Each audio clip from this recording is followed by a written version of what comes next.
Boa tarde. Um prazer novamente estar aqui com vocês. A confiança da comissão organizadora que está me chamando. É um tema mal compreendido, que é o tratamento da dependência química. Depende do que a gente acha sobre dependência, e eu estava falando isso na sala, né? Dependendo dos conceitos que a gente tem sobre dependência química, a gente acha o que deveria ser o tratamento. Mas eu agradeço demais a oportunidade de estar falando sobre essa temática. Não dá para esgotar em um tema, numa tarde. O tema vai tendo contato com vários outros temas, se desdobra em várias outras interrogações, mas ele pode não ser aproveitado se a gente não tiver com a motivação para entender todos os tratamentos, principalmente aqueles que passam pelo sofrimento da dependência química diretamente no seio familiar. Eu falei na sala, estou repetindo aqui, que a gente não pode, para evitar erros, a gente não pode dizer que a gente sabe o que a família está passando. Impossível. Só quem vive essa problemática sabe como é que é. E isso pode ser em relação a transtornos mentais, ou pode ser em relação a dependências químicas, que é um transtorno mental induzido por substância. E, portanto, há uma série de prerrogativas que devem ser atendidas. Então, nós vamos falar um pouco sobre cada uma delas que são relevantes. Então, você não consegue fazer nada com problema que você não conhece. Como diz a música Maluco Beleza, do Raul Seixas, né? Usar droga você não sabe para onde vem, então é fácil. Você não sabe para onde vai, então um caminho que você não sabe para onde vai, tudo é certo, né? Você vai, usa, porque você não vai avaliar consequências, você vai basear um comportamento só na gratificação imediata. As consequências ficam para quem está responsável por mim. Então é essa uma das questões.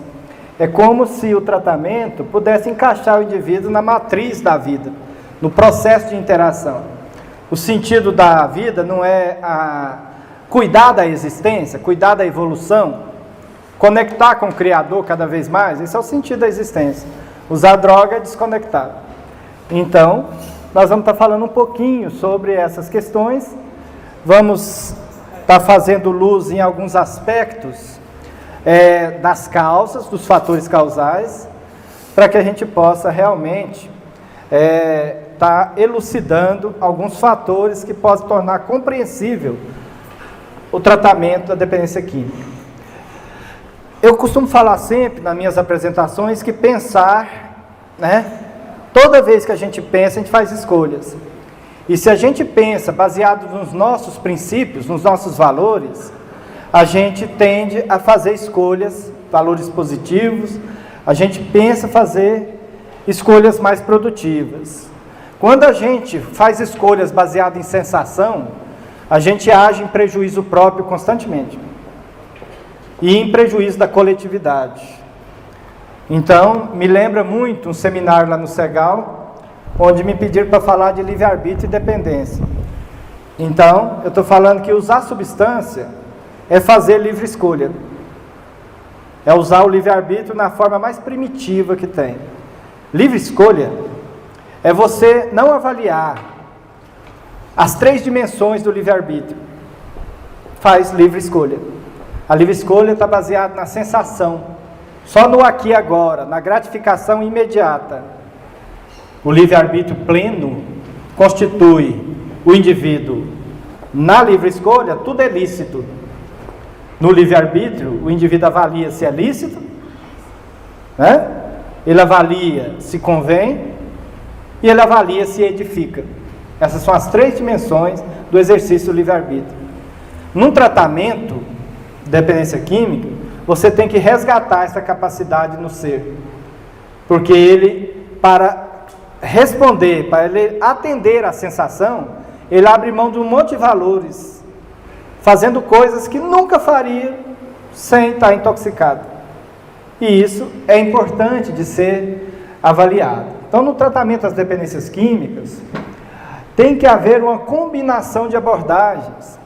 E aí está a primeira armadilha de quem lida nesse campo, fazendo clínicas de contenção. A primeira armadilha é que confunde determinantes com variáveis. O que é isso? A gente fala lá que o modelo de entendimento das dependências químicas é o modelo biológico, psicológico, social e espiritual, ou existencial. E a gente acha que isso é determinante, isso são variáveis. Para cada indivíduo, uma variável dessa tem mais força que para outro.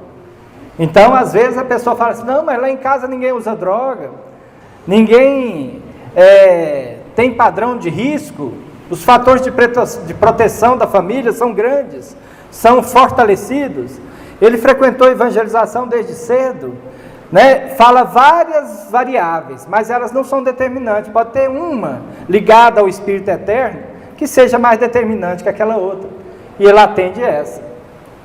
Eu expliquei que o nosso inconsciente, onde estão todas as vivências do ser, ele funciona numa velocidade muito maior do que o consciente atual. Se a gente comparar com o computador, o consciente funciona assim, 11 mil bytes por segundo, o inconsciente 11 milhões de bytes por segundo. E o inconsciente só manifesta em estado alterado de consciência. Isso quer dizer que toda vez que você altera a sua consciência, você entra em contato com seus arquivos, com o inconsciente, bruto, atávico, primitivo. E aí você faz coisas que em sã consciência não faria. No momento de alteração da consciência através da raiva, pode fazer coisa que arrepende um segundo depois, mas já foi, já era. Então, nesse sentido, combinar abordagens tem que abranger o maior número de fatores determinantes. Na verdade, variáveis que vão mediar o padrão de consumo. Então, é importante que nesse sentido a gente avalie, né? Como eu estava falando hoje pela manhã no seminário lá na radiação, o engajamento familiar ele é importante porque boa parte das situações que levam à recaída tem a ver com situações que eram e existiam antes do uso de droga e que eram fatores de risco para o indivíduo iniciar. Elas permanecem quando o indivíduo tenta tratamento e pode deixar ele vulnerável a buscar alívio na droga para se lidar com a situação. Nós vamos falar um pouquinho sobre fissura e como lidar com a fissura. Então dá para a gente entender isso. Boa parte das situações onde a desconfiança familiar e o excesso de controle familiar existe, leva o indivíduo muitas vezes a buscar auxílio de uma substância para se aliviar, se ele não tiver mudado as crenças que tem a respeito da substância, continuar com as mesmas que tinha quando usava. Então, nesse sentido, não basta ficar abstinente, né?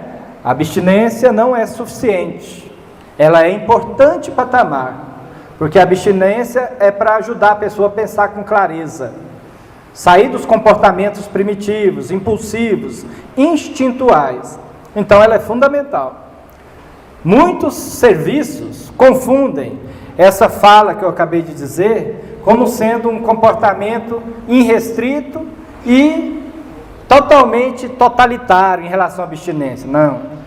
Eu digo que uma pessoa que se propõe a fazer um tratamento, ele tem que pensar no comportamento, né? Para a gente sair do sofrimento, nosso comportamento tem que ser de saída. Então, uma pessoa está passando por um sofrimento, por exemplo, depressão, e o comportamento dele é se de vitimizar, de ficar só queixando, então ele não vai sair da depressão não, porque ele considera que é vítima de muitas circunstâncias, então a circunstância tem que mudar, a gente não precisa. Então vai permanecer deprimido. Na dependência química, a pessoa quer sair do uso, mas não muda o estilo. Ele quer fazer recuperação seletiva, selecionar o que vai ficar, o que vai deixar, já que todas as substâncias no mesmo lugar, uma chama a outra. Não precisa nem usar substância, ele continua nos mesmos lugares, nos mesmos ambientes, as mesmas pessoas. Como que ele vai desenvolver habilidade com determinadas situações? O cérebro dele só tem uma frase diante dessa situação? Vai. Não tem controle sobre isso? Então é preciso que a gente avalie Esses determinantes aqui, todos são importantes. A gente coloca o engajamento familiar, que é o entorno que vai acompanhar o paciente na sua jornada de desintoxicação inicial e depois para mudar padrões de comportamento.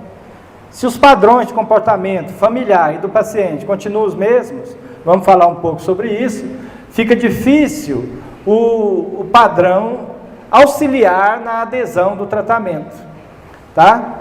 Todo paciente que tem adesão no tratamento, que é a permanência no tratamento, no grupo de autoajuda, etc, ele diminui o número de recaídas e vai cada vez mais sofrendo quando recai. Ou seja, ao invés de fracassar na vida, nos projetos de autorrealização, sacrificando as coisas da vida, ele vai fracassando no uso da droga. Toda vez que usa, sofre. E a gente entendendo isso, ajuda ele nesse contexto, mostrando o que ainda precisa mudar para que não repita aquele hábito. Então, o indivíduo que trabalha direitinho a sua recuperação, ele entende a recaída não como crise. Crise, ele vai falar assim, é estaca zero, perdi tudo. Não. Como oportunidade, ele vai falar, o que eu ainda preciso mudar para não repetir isso? O que eu fiz? Né? O que eu estava pensando, o que eu estava sentindo, o que eu estava fazendo, onde eu estava, com quem eu estava. Ele vai se perguntar, vai reavaliar a sua postura e vai, com essas 5 perguntas, identificar os fatores. Portanto, isso ajuda, dentro da abordagem psicoterápica, ajuda também a parte da farmacológica. Então, a farmacologia hoje tem na dependência química só 2 coisas. Remédio não recupera ninguém, não. Farmacologia é para tornar mais confortável a abstinência. E quando o indivíduo passa de 4 a 8 semanas, tratar a comorbidade se ela existir. Então, é para isso que serve o medicamento. É o indivíduo usar o medicamento enquanto se educa. Remédio só serve para isso. A ciência desenvolveu a medicação para que a gente, ao utilizar a medicação por misericórdia divina, Deus, através da medicina, ajude os seres a se aliviar, obtendo um maior controle, conseguindo dormir para se reforçar, sair daqueles pesadelos, sair da inquietude, da ansiedade. Aí sim, a medicação tem sentido. Mas trocar 6 por meia dúzia não tem sentido, não. Largar do álcool e apaixonar no diazepam não funciona. É um processo equivocado. Então, no tratamento das dependências químicas, a gente tem que atender às necessidades particulares de cada pessoa. Uma delas é atender o usuário que é casado, você nunca atende ele individualmente. Atenda sempre com a esposa ou o esposo. Não tem jeito. A mágoa, os sentimentos, os ressentimentos presentes nessa estrutura vão causar problema da manutenção do tratamento. Então tem que ser tudo junto. Todo junto. Outra questão importante, que a abordagem farmacológica nunca pode ser sozinho. A pessoa quer tentar ir no consultório e ficar lá só consultando. É impossível. É um problema complexo que exige múltiplas abordagens. O tratamento, como a gente diz lá no CAPS, tem que ser singular. Tem que ser uma abordagem direcionada para as necessidades daquele indivíduo, que pode não ser as mesmas. Portanto, um ambiente de tratamento para a dependência química não contempla todos os tipos de dependência, não. Quando você vê um serviço falando que está em tratamento para dependência química, que é aquela muvuca lá, né? Só internação, não tem uma abordagem, não tem um direcionamento, não tem espiritualidade, não tem nada. Está fazendo o que ali? Segregando pessoas, depositando? Isso não pode ser.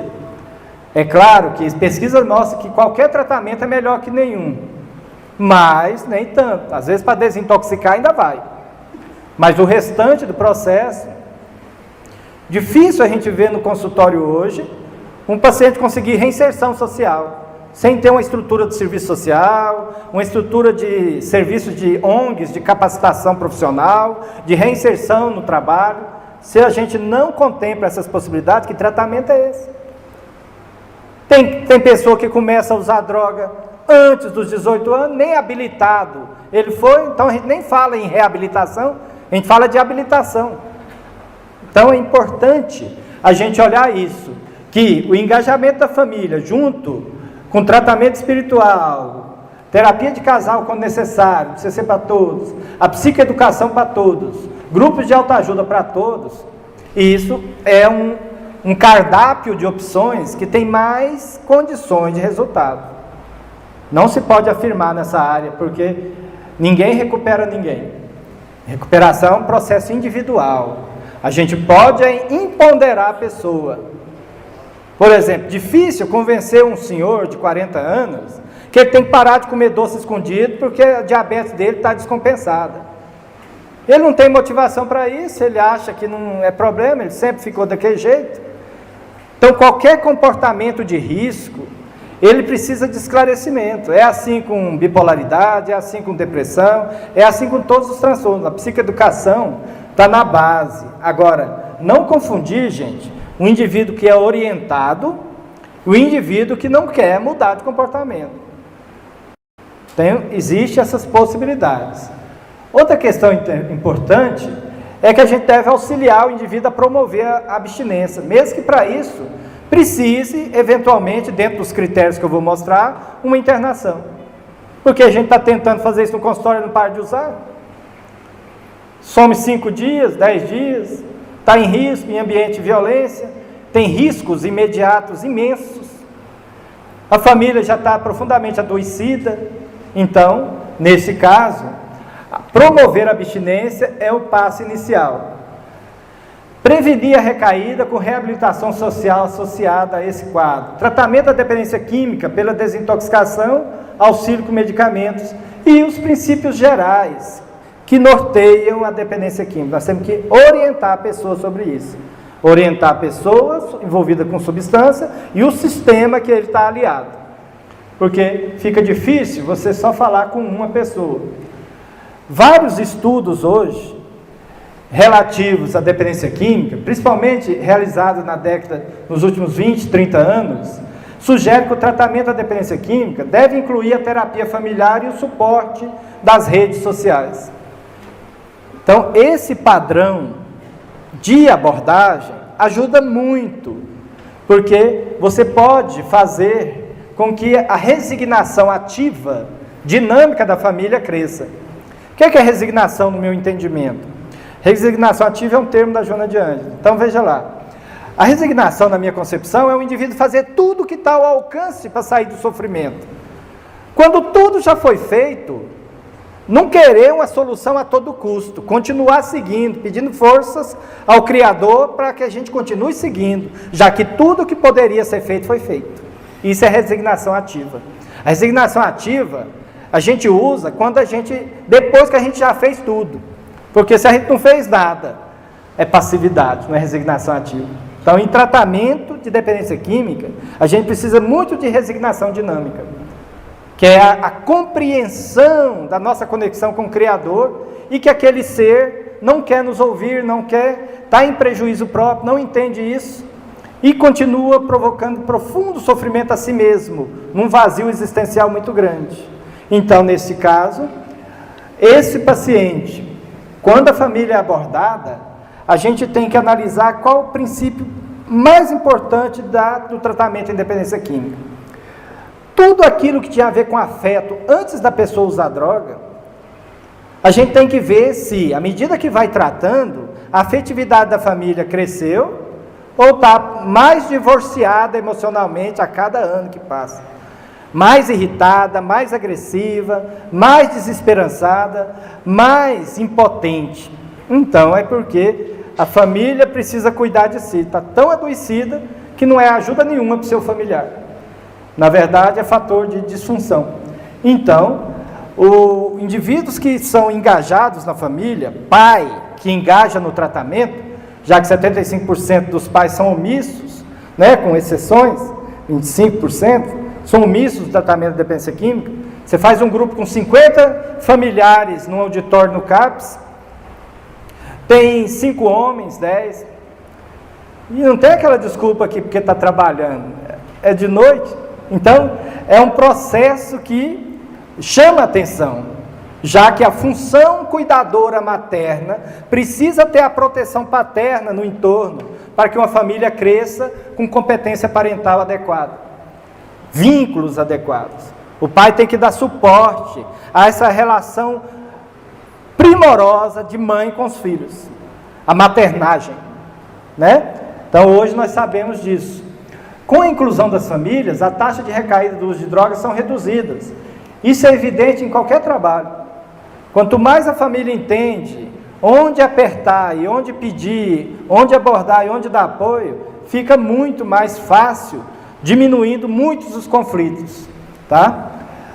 A gente fala que muitas vezes a gente vê que o paciente no consultório, em casa ou nos serviços públicos tem uma dificuldade de mudar o conteúdo das conversas. Quer falar demais das coisas que fazia, que não fazia, falar de substância. E a gente percebe nos grupos de família que a família quer falar do problema. Pode falar, mas às vezes quer repetir os feitos da pessoa. Quer repetir o tempo inteiro os desatinos, ficando intoxicada de emoções. Esse tipo de familiar tem dificuldade de aderir ao tratamento igual ao paciente. Toda vez que o paciente recai, a família recai junto, tá?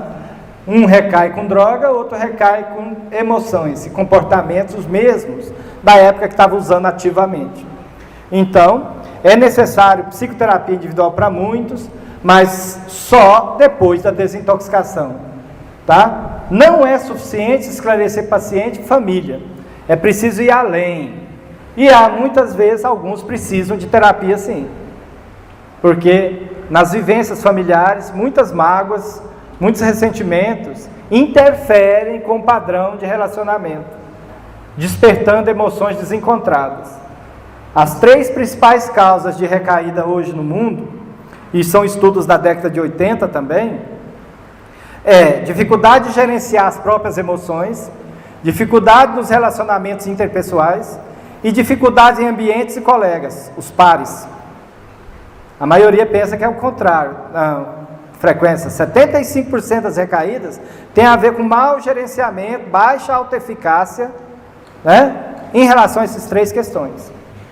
Bem, a análise dos padrões familiares do adicto, né, leva muitas vezes, e é um termo que eu não uso, mas nos livros todos tem, né, é um termo preconceituoso. Então, a análise dos padrões familiares do adicto e a identificação dos fatores de risco e proteção podem favorecer a abstinência, porque conhecendo muito bem a história familiar, a história do paciente, a gente pode identificar os fatores de risco e pode identificar os fatores que ainda estão presentes na proteção daquele grupo, né? As coalizões, os vínculos entre um familiar e outro.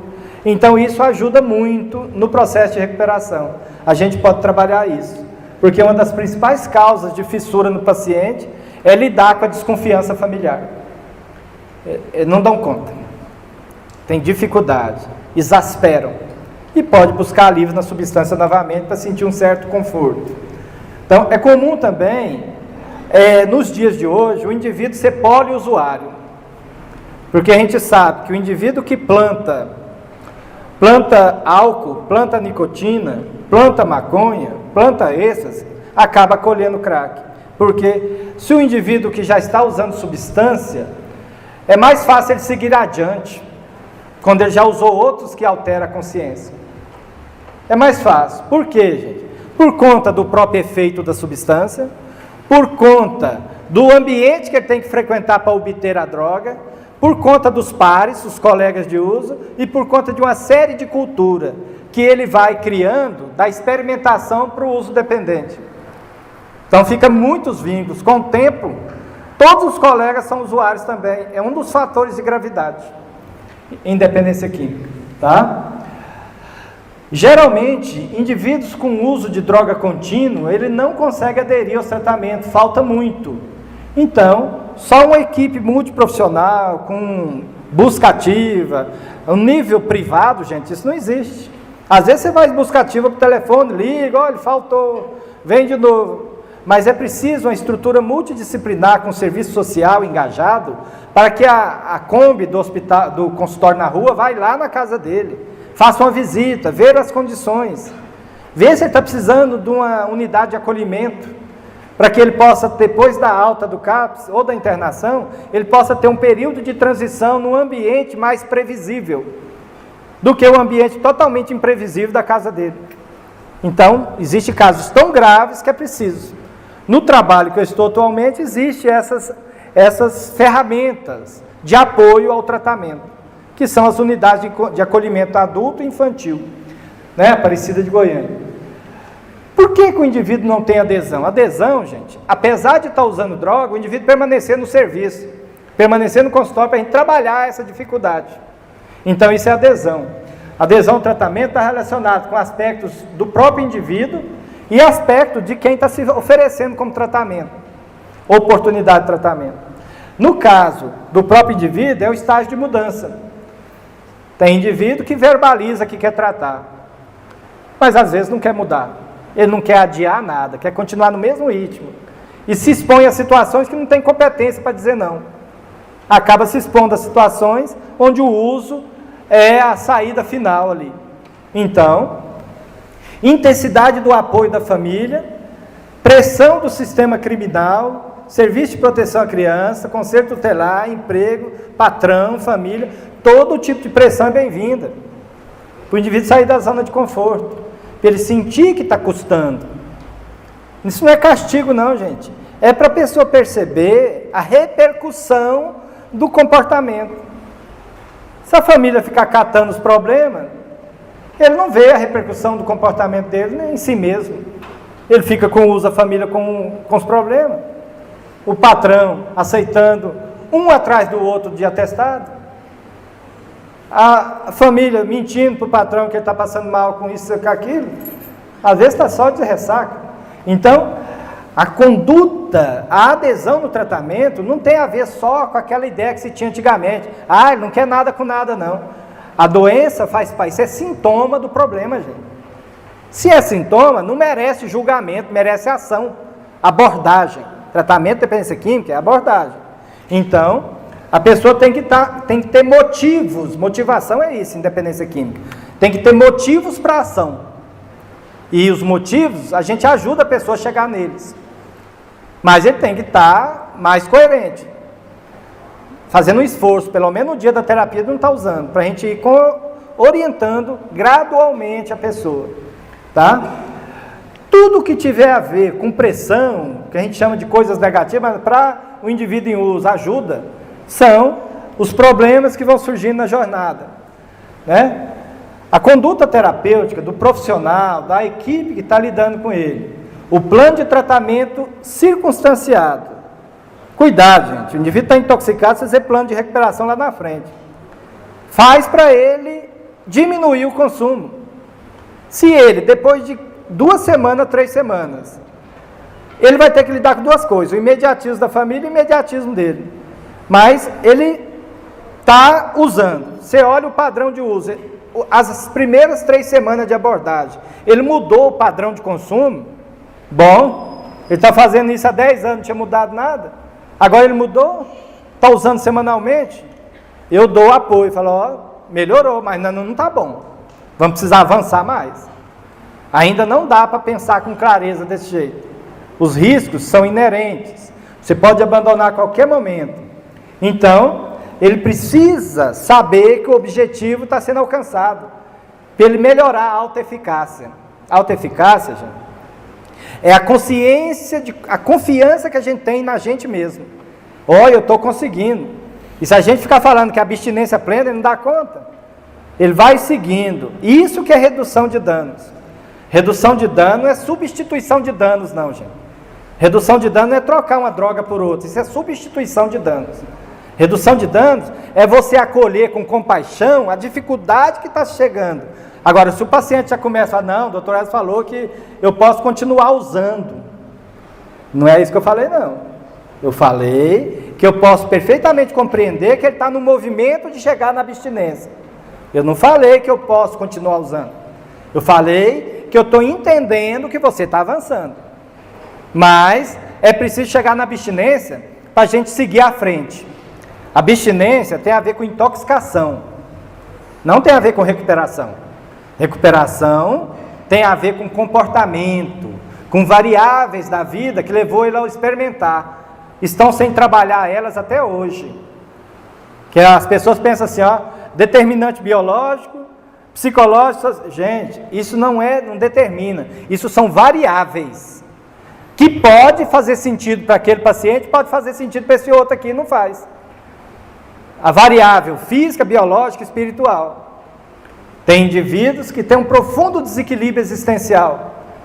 Ele tem uma mágoa, um ódio do pai. Esse negócio sempre está balançando ele. Toda vez que o pai fala uma frase para ele, já vai para a rua.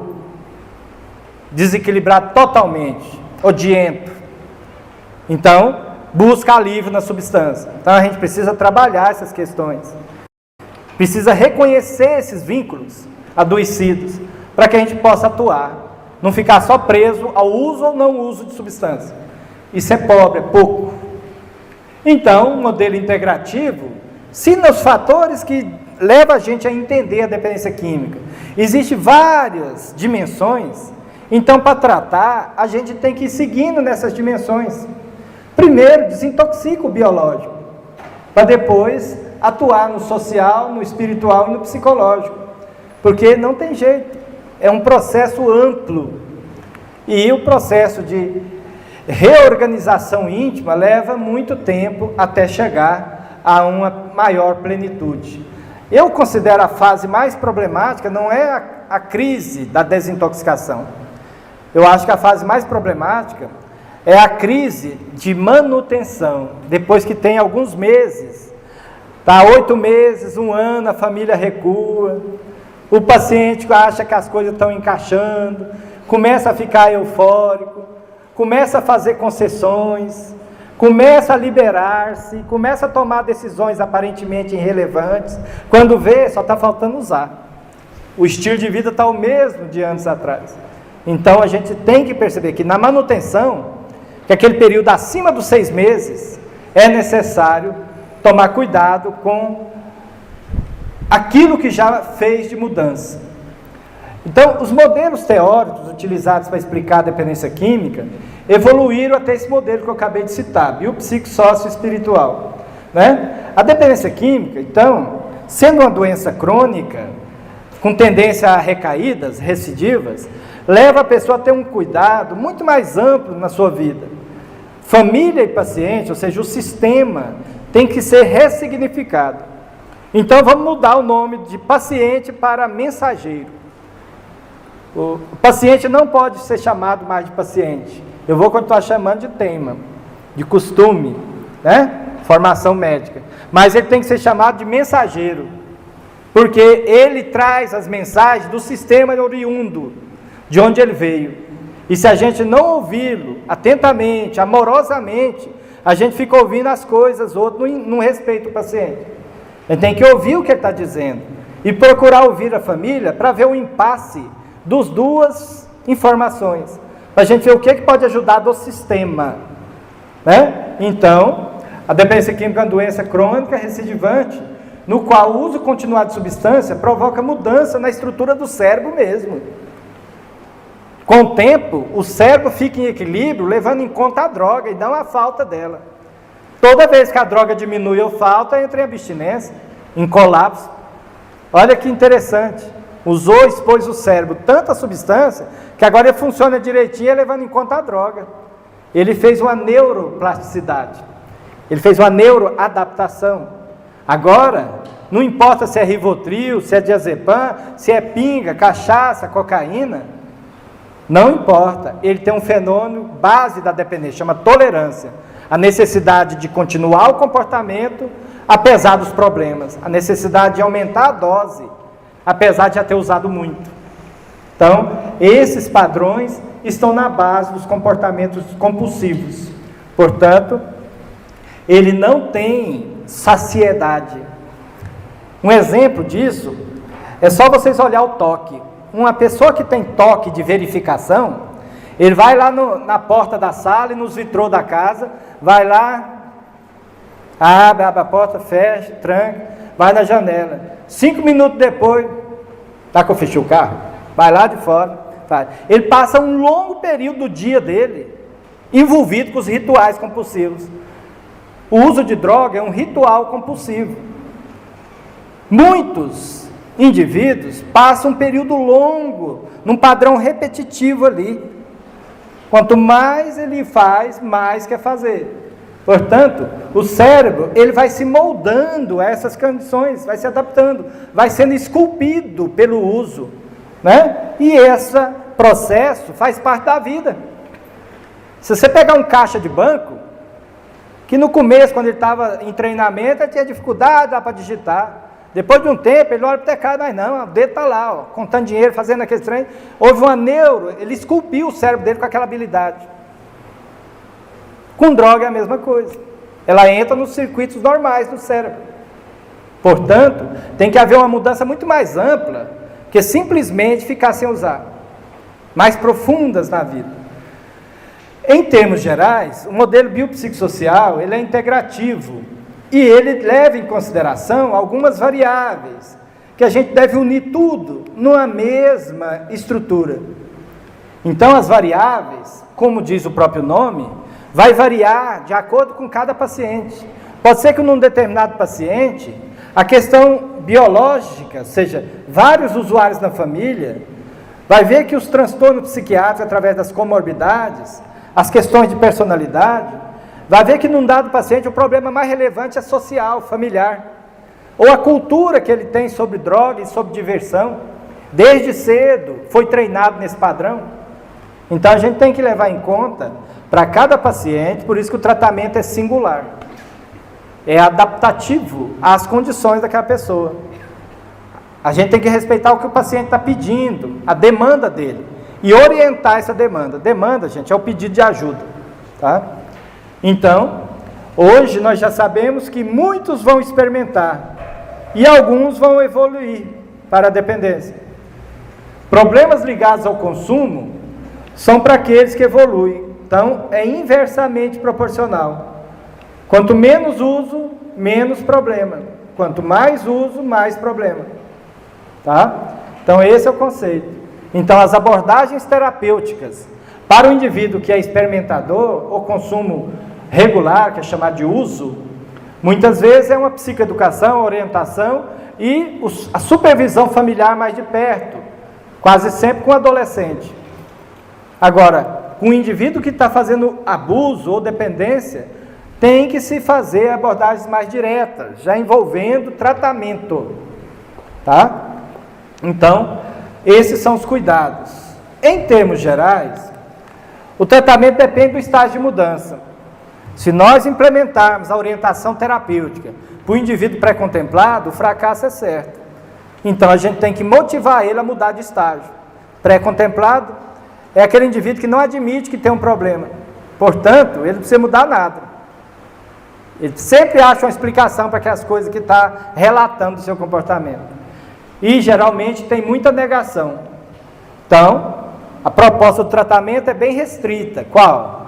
Fazer ele migrar do estágio de pré-contemplação, de resistência, pelo menos para o estágio de contemplação, que é quando o indivíduo aceita que tem um problema. Aceita que está pegando. Está dando dificuldade. Então, nesse caso, fazer ele migrar de um estágio para outro chama entrevista motivacional. Às vezes, a gente faz uma entrevista motivacional só com a família, o paciente nem aceita ir na consulta. Você faz 4, 8 sessões com a família. Lá pela 8ª sessão, o paciente aceita consultar.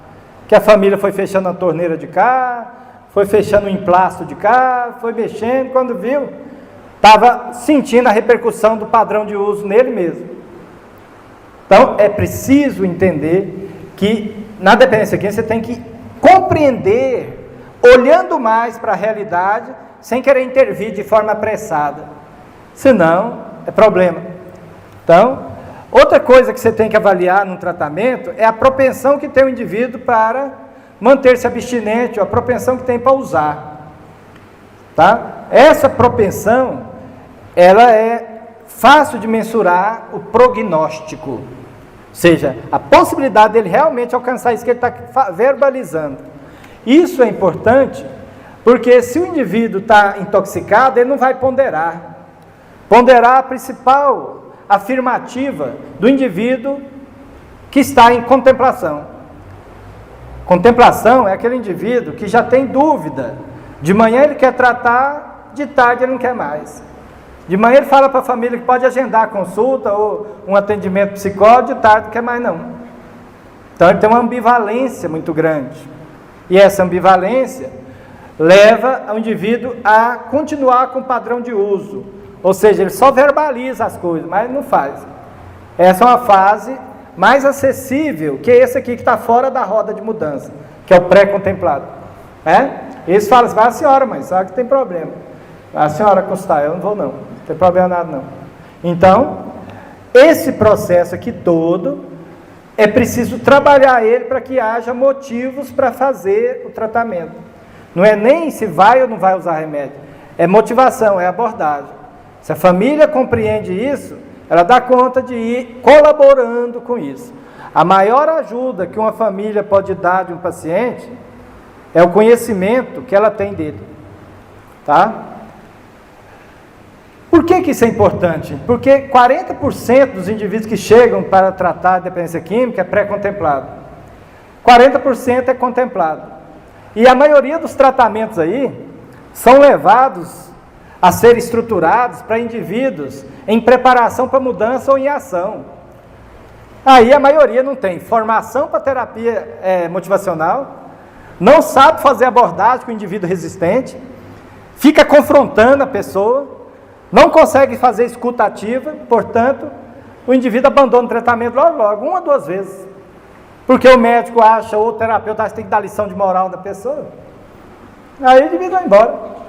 Isso aqui, lição de moral já fica em casa mesmo. Escuta todo dia. Então, é preciso ver que 80% está verbalizando que quer tratar, mas não está convicto de nada. O pré-contemplado nem verbalizando ele está. Só 20% está em preparação para a ação, que é aquele indivíduo que já aceita que tem um problema, aceita que a coisa está pegando e aceita envolver-se em abordagens que possam interromper esse padrão de consumo. Tá? Difícil você ver isso num adorador de maconha. Difícil você ver isso num alcoolista. Às vezes, quem usa pedra, crack, já está sofrendo tanto que ele fala, me ajuda pelo amor de Deus, não vou morrer. Muitos fazem, mas o padrão no crack é querer internar para sair. Muitos nem isso querem, mas tem muitos no CAPS. Em vez de ficar lá no acolhimento, eles querem que impõe eles em algum lugar. Delega a abstinência para terceiros, no ambiente protegido. E sai sem fazer tratamento de transição, que são os primeiros 6 meses depois da internação. Tratamento intensivo. Então, abuso de drogas é um comportamento evitável, porque ele está consciente, é evitável. Dependência química de drogas é uma doença tratável. Aí a gente já está tratando de dependência. Ali, a gente está falando de um comportamento evitável, possível de retroceder. Mas já na dependência, aí várias dimensões da vida estão afetadas, várias dimensões vão ser objeto de atenção. Tá? Então, o controle fica ainda mais comprometido quando a pessoa tem uma expectativa positiva a respeito de uso de substância. E sempre que vai lá, está usando essa ou aquela substância. Por exemplo, o indivíduo para de usar cocaína, para de acionar o circuito da recompensa com cocaína, mas quer continuar fumando e triplica o cigarro por dia, para acionar o circuito da dependência, na ausência da droga principal. É isso que a gente chama de recuperação seletiva. E isso mexe com o índice de adesão e mexe com o padrão mais estável de abstinência. Interfere no sono, interfere com outras. Não estou nem falando do álcool, que é o grande boicotador de tratamentos para dependência química. Tá? Usou, recai. No campo das ideias são essas aqui, ó. Depois de algum tempo, ele tem uma expectativa pró-uso. Então, ele fala, a pérola aqui, ó.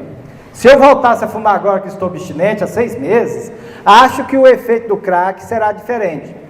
Eu conseguiria usar controladamente. Isso é uma crença aditiva. É uma crença de controle. Ele acha que ele vai queimar uma vela, igual o AA fala, né? Já vi muito isso, os pacientes falando para mim isso, né? E que depois vai acender, ela vai crescer de novo, queimar lá de cima para baixo. Não, ela vai queimar de onde está. A experiência cerebral sua é definitiva. Só sabe andar de bicicleta? Sabe? Não sabe. Quem sabe? Você, Ana Paula. Mais ou menos. Quem sabe? Você me salva. Aí, você tem jeito de desaprender a andar de bicicleta? Tudo que vai no cérebro é para sempre, gente. Você tem que desaprender, não.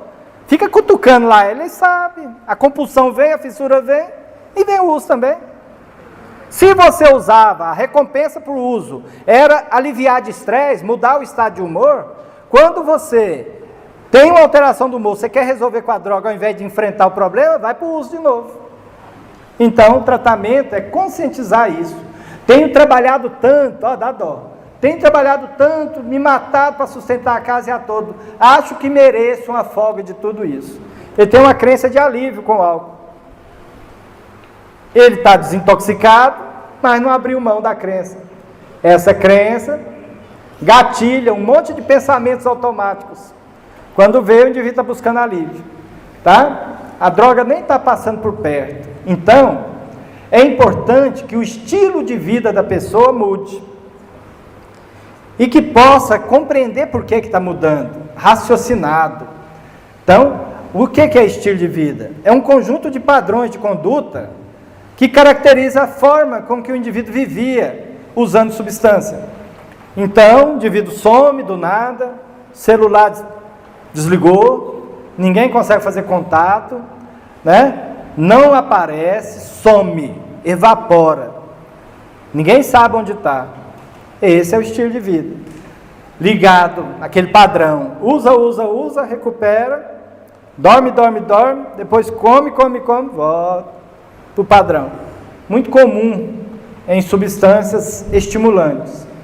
Sem atender essas condições, geralmente o indivíduo vai desorganizando a vida, pelo uso descontrolado, vai envolvendo em situações de riscos crescentes, vai desenvolvendo um padrão adoecido no contato familiar, situações de profundo estresse e sofrimento para si mesmo e para os familiares, e crimes aquisitivos, que é todo tipo de comportamento para manter o uso. Esse padrão pode gerar, então, uma exposição a riscos muito grande, que é um dos fatores, dentro do capital social de recuperação de uma pessoa, um dos fatores que leva a gente a considerar uma internação. Tá? Não é o jeito que está usando, é qual o nível de exposição. E isso está no SENAD. Então, um dos melhores preditores de recuperação para um tratamento é o capital de recuperação. O que é isso, gente? Os recursos que são necessários para iniciar e manter uma recuperação, ou seja, um tratamento de dependência química. Qual que é o primeiro recurso? É o capital social que a pessoa tem. Isso ajuda a gente a decidir se vai ou não vai decidir por uma internação. Porque muitos pacientes podem muito bem recuperar sem internar. Pode sim. Eu faço isso no consultório, não interno mais ninguém, me desliguei de todos os hospitais. Então, capital social são recursos que a pessoa tem de seus relacionamentos. Família que quer engajar no tratamento, que quer ajudar no tratamento, quer seguir no grupo de autoajuda, quer acompanhar, quer parar daquela ilusão de controle, ficar no controle, quer sair do comportamento e olhar seu próprio comportamento, sair do pessoal e ir para o relacional. Isso tudo é capital social. Segundo, é o capital físico. A condição financeira e um local seguro para viver. Ele tem apoio da família? Tem um lugar para viver? Tem condições de fazer uma internação domiciliar? Tem condição de fazer um ambulatório? Tem condições de ser ajudado no sentido de buscar uma terapia? No CAPS público ou particular? Tudo isso é capital físico. O capital humano é aquilo que ele traz para lidar com os problemas. Resiliência, estratégias de coping, ou seja, lidar com estresse, crítica, habilidades sociais, habilidades para a vida. É o que a gente chama de capital humano. Ele não tem resiliência não, o negócio dele é no pau. Qualquer coisinha desanda tudo. Então, esse indivíduo tem um capital humano baixo, habilidades pessoais prejudicadas, saúde física e mental e emprego em falta. Agora, se o indivíduo está empregado, você vai tirar ele do emprego, se ele consegue no emprego não usar droga? Não acredito que possa fazer isso. Se ele está lá no trabalho. Agora, ele tem que ter estratégias que a gente chama de medidas de controle. Em relação a cartão, salário, tem que ter um monte de medidas de controle. E se ele está pré-contemplado, ele não vai aceitar. Se ele está ambivalente, ele aceita uma semana. Se ele está motivado, ele aceita sempre, até falar, não, agora eu acho que eu dou conta. Entendeu? Então, é importante o capital humano. O capital cultural, gente, são os valores, as crenças, a religiosidade, aquela que nós apresentamos para ele desde cedinho. A gente pode resgatar ela agora, falando para ele, ó, faz um tratamento espiritual. Faz um tratamento espiritual na sua igreja, na sua religiosidade. Ou então faz um tratamento espírita. Porque tratamento espiritual você pode fazer em qualquer religião. Então é preciso que a gente busca. Religião somos nós com as pessoas. Religiosidade ou espiritualidade somos nós com Deus. Então resgata a sua relação com o divino, com o superior. Isso é muito importante, porque vai ajudar você a perdoar seu familiar, vai ajudar você a perdoar sua esposa, vai ajudar você a perdoar os revés da sua vida, vai ajudar você a se iluminar internamente. Então, isso é capital espiritual, tá? O capital psicológico é como ele tem controle ou não sobre suas emoções, a gente fazer um repertório de questões, qual é a cultura dele sobre diversão, qual a recompensa que ele busca de prazer na droga, o que ele busca na droga, aquilo que eu pergunto sempre, né? Eu pergunto sempre para o paciente, qual é a vantagem de usar droga?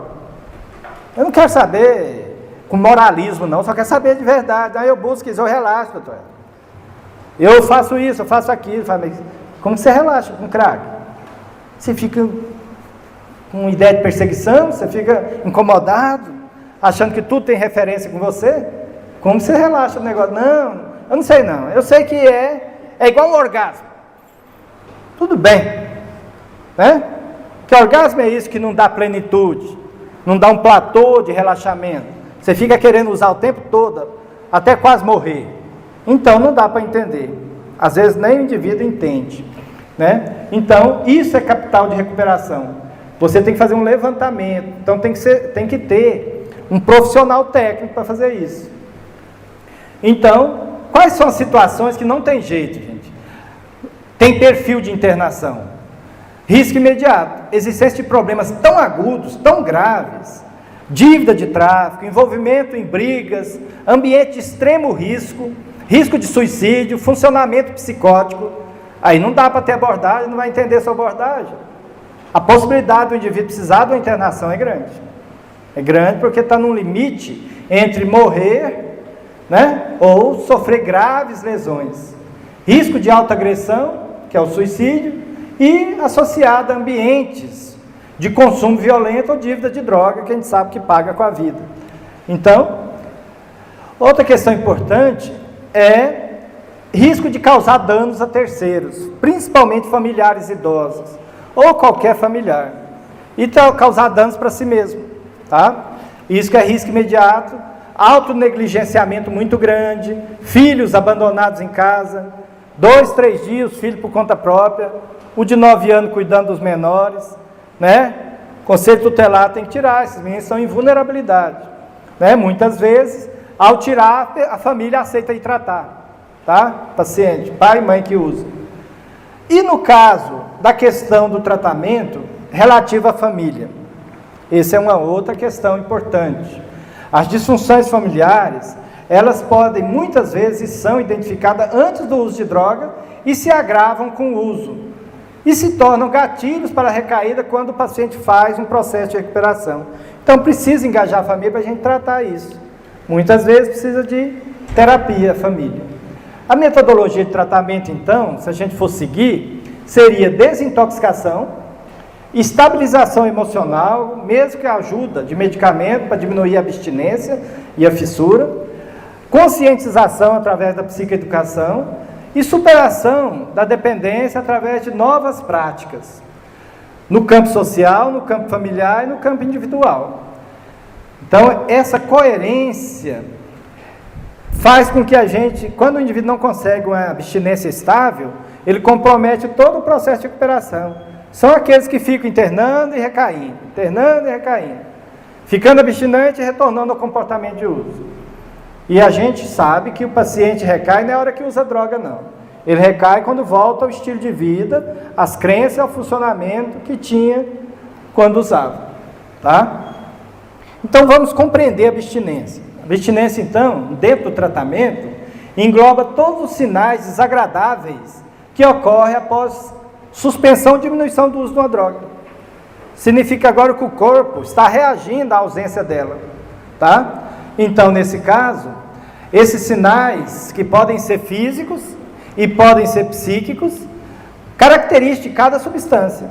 Então, se a gente pegar o álcool, depois de 5, 6 horas sem beber, o indivíduo começa a ficar num estado de inquietude, vai aumentando o estado de inquietude, que fica observável, que ele está inquieto, entrando e saindo da casa ou do quarto, fica agitado, e no caso do álcool, ele pode dar até crise convulsiva.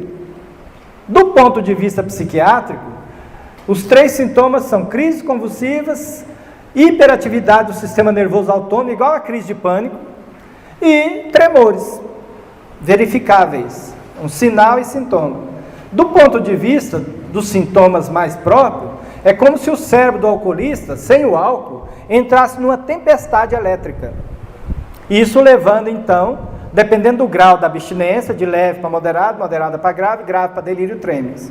Então, aqui, insônia, inquietude, ansiedade, irritabilidade, às vezes um pouco de tremor, abstinência leve para moderada de álcool. Você medica esse paciente, no ambulatório mesmo você dá conta de conter isso, desde que você vá motivando ele para fazer o tratamento, tá? Acrescentou a esses 3 de cima, tremores grosseiros de extremidade, suor, né? Que é uma sudorese intensa, palidez, abalo muscular, o que está dormindo, moderada, calafrios, câimbras, fraqueza, fadiga, e uma crise convulsiva grave. Isso tudo para cima, mais delírio, alucinação, a gente chama de delírio tremens. Mais de uma crise convulsiva, né? Daqui para cá não interna, daqui para cá, o risco de morte súbita é grande. O alcoolista morre quando para. Ou ele dá hemorragia digestiva, ou ele dá crise convulsiva, aspira vômito. É aí que morre o problema. Então, quando você medica, o cara falou, olha, já tive muita abstinência. Você medica a pessoa nos horas antes de entrar em abstinência total, ele não tem nada disso e vai melhorando. E você consegue tratar no ambulatório. Tá? No caso da cocaína é um pouco diferente, porque a gente fala que tem mais ou menos 3 fases. O crash, que é a quebra, as primeiras horas ou semanas que o indivíduo interrompe o uso, as primeiras 6 horas, geralmente o indivíduo tem agitação, ansiedade, tristeza, muita tristeza, arrependimento, culpa, falta de apetite e uma fissura intensa.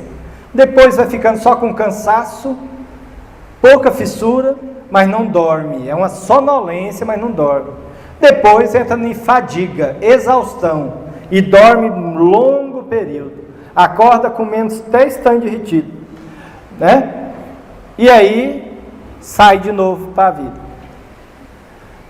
Para o indivíduo que está em recuperação de cocaína, antes de 4 meses, a região da ponderação não está pronta para medidas mais graves na manutenção e no controle. Então, lidar com dinheiro nessa fase ainda é um risco. Lidar com determinados ambientes ainda é um risco grande. Portanto, a gente tem que orientar o indivíduo a evitar certas coisas até ele estar mais capacitado, porque depois ele vai ter que enfrentar certos lugares, certas situações mesmo, tá? Então, como manejar então uma situação de fissura com a área do autocontrole totalmente apagada? De tanto usar droga, a região pré-frontal esgotou os últimos gotinhas de dopamina. É como se não funcionasse a área das noções superiores, da função executiva. Como lidar, então, com o manejo da fissura? Sabemos hoje que fissura né, tem algumas divergências. A primeira, entendimento do Beck, é que é um intenso desejo de consumir uma determinada substância, ou um intenso desejo de consumir uma determinada droga, tá? Ou comportamento. Hoje nós já sabemos que rapazes que têm muita irritabilidade, muito nervoso, alteração do sono, muita disforia, mau humor, quando são impedidos de acessar computador ou rede social pelo celular. Isso é abstinência de tecnologia. Muito evidente hoje. Eu fiz um curso em Porto Alegre, mês atrasado, só de dependências tecnológicas. Não se fala mais dependência de internet. Por quê? As meninas ficam dependentes de rede social, os meninos de games. Então, dá para se perceber esse processo. E aparece no consultório esse tipo de dependências não químicas, tá? Então tem indivíduo que larga as drogas ilícitas e passa a noite inteira no computador dizendo que está em recuperação. Tá não, está trocando 6 por meia dúzia, tá? Então, pode ocorrer tanto na fase de consumo, a fissura, como no início da abstinência ou após 3 anos, 5, dependendo de uma hora. Tem indivíduo que dá vontade de fumar 15 anos depois que parou de fumar, tá? Então, fissura é um estado da emoção. Não significa que a fissura só melhora se usar. Tem gente que tem essa ideia, só melhora se usar. E não é. Essa psicóloga lá de Porto Alegre que fez essa pesquisa, né? Ela diz que não é assim. Ela passa. E o paciente sabe disso, mas boa parte das vezes ele não dá conta de esperar. Ou não tem medidas de enfrentamento que eu vou dar a sugestão. Então, fissura é um desejo, uma intenção de realizar esse desejo. Ele não só tem o desejo, mas ele tem a intenção de cumprir esse desejo. E já boicota um monte de coisa para ele poder chegar nisso. Ele pode simplesmente encrencar em casa para poder sair. Ele pode simplesmente ficar semanas esperando quando ficar sozinho em casa. Quando ele estiver na rua. Tudo. Então, a fissura é o desejo e a intenção de realizar o uso. Antecipação dos efeitos positivos. Hoje a gente sabe que um cérebro do indivíduo que está usando cocaína e o cérebro do indivíduo que está fissurado, ele está aceso nos mesmos lugares, dentro de um processo, de um SPET. Está vendo? Tem diferença? Do usuário para o que está só fissurado. Tem diferença? Não tem. Porque o cérebro nosso, ele experimenta a droga antes de usar. Ele já está com todas as questões internas. Então, quando o indivíduo, por exemplo, vai comer, ele já está salivando, né? Ele já está saboreando a comida. Chega lá, né? Come muito. Então, esse é o padrão. Então, toda droga que tem um pico de ação muito rápido e o efeito passa muito rápido, ela é mais fissurante. E mais rápido desenvolve dependência química, tá? Então, quais as técnicas que essa psicóloga testou lá em Porto Alegre, numa comunidade terapêutica, com 220 pessoas, que ela diz que é relevante? Bem, quais as estratégias que alivia a fissura? A estratégia que alivia a fissura, as que são recomendadas, retardar a hora de usar, ligando para um familiar, pedindo ajuda, compartilhando com o familiar, em vez de ficar guardando em si que está fissurado, fala com o familiar. Isso retarda o uso, se retarda o uso, passa. Tá? Pensar nas consequências negativas, né? Saca a foto dos filhos, conversa com a esposa, traz uma foto da esposa, pensa em todos, a gente lembra de tudo que foi feito. Aí tem uma saliência daqueles comportamentos. Fica saliente na mente da pessoa. Se o indivíduo gosta de muito de arroz com quiabo, ele vai salivar com arroz com quiabo. Eu gosto. Então, é importante a gente ver como é que funciona. A droga não tem nada fantasmagórico, gente. Ela entra nos mecanismos normais que a gente tem da vida. Então, se o indivíduo ele tem uma tendência a bife acebolado, ele vai gostar disso. São coisas. Então, tem indivíduo que adora crack, não detesta maconha. Gosta de cerveja, detesta cachaça. Tá? Gosta do Corinthians, detesta o Goiás. Então, é um processo. Né? Então, você não tem jeito de pegar um adorador de maconha e fazer ele ser um usuário que percebe riscos. Não.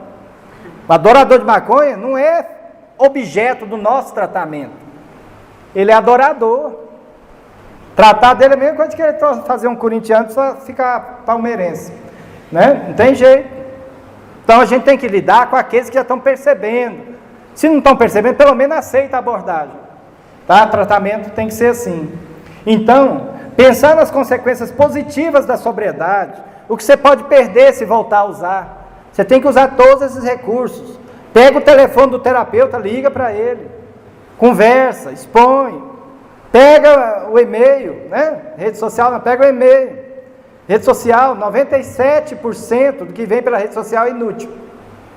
Só besteira. Então, perca tempo não. Então, comportamentos alternativos, atividade física, tudo. Cuidado, gente. Porque meditação nessas horas, evitação só, autopunição, eu tenho que criar vergonha, tudo que eu já pedi, não, autopunição, força de vontade, na hora da fissura, a área sua, da força de vontade está apagada, é a região pré-frontal, você está funcionando só com o tronco cerebral, então, é só impulso, só tem uma palavra, vai. Então, esse processo aqui, é preciso olhar, são estratégias importantes. Bem, meu tempo está acabando? Acabou?